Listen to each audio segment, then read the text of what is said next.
ଧରଣୀମାଳ ଗ୍ରାମରେ ମା ପାଟରାଣୀ cricket cup ଉଦ୍ଘାଟିତ। ନୂଆପଡ଼ା ଜିଲ୍ଲା ବୋଡେନ ବ୍ଲକ ଅନ୍ତର୍ଗତ ବାବେବୀର ପଞ୍ଚାୟତ ଧରଣୀମାଳ ଗ୍ରାମରେ ମା ପାଟରାଣୀ କ୍ରିକେଟ କପ୍ ଉଦ୍ଘାଟିତ ହୋଇଯାଇଛି।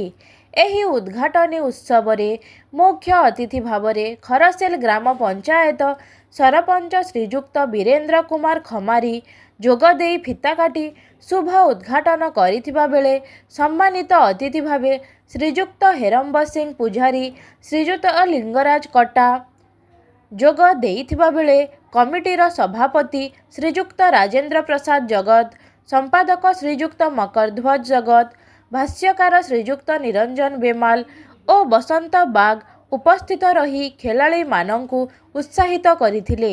ଏହି ଉଦ୍ଘାଟନୀ ମ୍ୟାଚରେ ଜୟବାହାଲ ବନାମ କାମପୁର ମଧ୍ୟରେ ଖେଳ ଅନୁଷ୍ଠିତ ହୋଇଥିଲା। ଜୟବାହାଲ ଦଳ ଟସ୍ ଜିଣି ପ୍ରଥମେ ବ୍ୟାଟିଂ କରିଥିଲେ ଓ ନିର୍ଦ୍ଧାରିତ 12ଟି ଓଭରରେ 7 ୱିକେଟ୍ ହରାଇ 79 ରନ୍ କରିଥିଲା।